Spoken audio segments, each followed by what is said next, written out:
Nous étions là ici depuis hier dans la région de Ziguinchor pour une visite donc dans les régions du sud notamment pour 5 jours. Donc la première étape a concerné donc Ziguinchor aujourd'hui, où on a eu l'occasion d'aller visiter donc des fermes familiales Natangué dans le département d'Oussouye et dans le département de Ziguinchor. C'était pour voir un peu ce modèle de ferme que Anida appuie depuis plus de 15 ans. Quelles sont devenues ces fermes-là?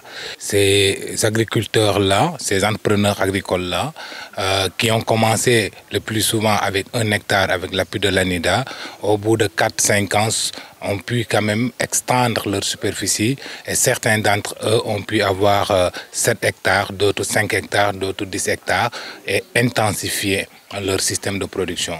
Tout cela pour dire que le modèle familial Natangué que Anida promouvoit, c'est un modèle qui répond effectivement aux besoins des petits producteurs, avec l'accompagnement certainement de l'État du Sénégal, mais également de la coopération de plusieurs partenaires, mais principalement de la coopération espagnole, qui nous a beaucoup appuyé pour mettre en place ces fermes modernes-là, qui sont totalement équipées au solaire et qui permettent un système d'exorde d'eau 100% solarisé, et puis qui également favorise l'intégration, une agriculture intégrée, une agriculture écologique qui intègre différentes cultures, et ça nous a permis de voir également aussi un chiffre d'affaires assez intéressant ici même où nous sommes présentement avec Jérôme, qui est le promoteur de cette belle ferme que nous venons de visiter.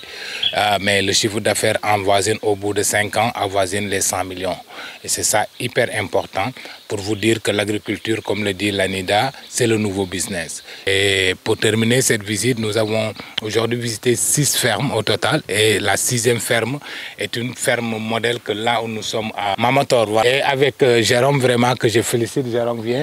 Et vraiment, il a fait un travail exceptionnel. C'est un jeune qui s'est engagé dans l'agriculture, qui aujourd'hui, avec l'expertise, avec son engagement, paraît-il après son histoire dès le début, donc en fait les autres populations, les autres citoyens dans le village, le taquiner pour dire écoute, mais t'es fou, comment tu peux quitter des études universitaires et venir te lancer en agriculture. Aujourd'hui, c'est une référence. C'est une référence non seulement par son engagement, mais également par sa détermination et son mindset entrepreneurial qui l'a amené aujourd'hui à faire des productions records en termes d'aviculture, en termes de production de chair ou œufs, ou bien en termes de production de fruits. On a vu ces parcelles hyper diversifiées qui aujourd'hui est devenu un centre d'expérimentation.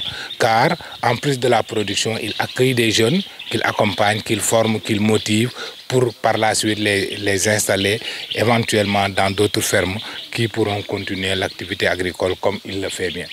Aujourd'hui, je suis très content de tout ce que j'ai vu et cela me réconforte dans ma position comme quoi que si nous voulons atteindre notre autosuffisance alimentaire telle que le demandent les autorités actuelles du pays, il faut impérativement appuyer les petits producteurs qui ont un foncier très limité, à l'image de Jérôme qui a démarré avec 1 hectare et au bout de 5 ans a pu extendre jusqu'à 7 hectares. Donc c'est dans cette dynamique-là qu'il faut orienter aujourd'hui une bonne partie des investissements dans le secteur de l'agriculture en modernisant la base productive des petites et moyennes agriculteurs. Nous invitons tous les jeunes du Sénégal, plus particulièrement les jeunes de la Casamance, pour leur dire que leur région regorge d'opportunités exceptionnelles dans le cadre de l'agriculture. Et ils peuvent tous s'insérer dans ce secteur-là. Au lieu de prendre des pirogues pour l'immigration clandestine, ça ne sert à rien. On leur demande tout simplement de revenir sur leur territoire.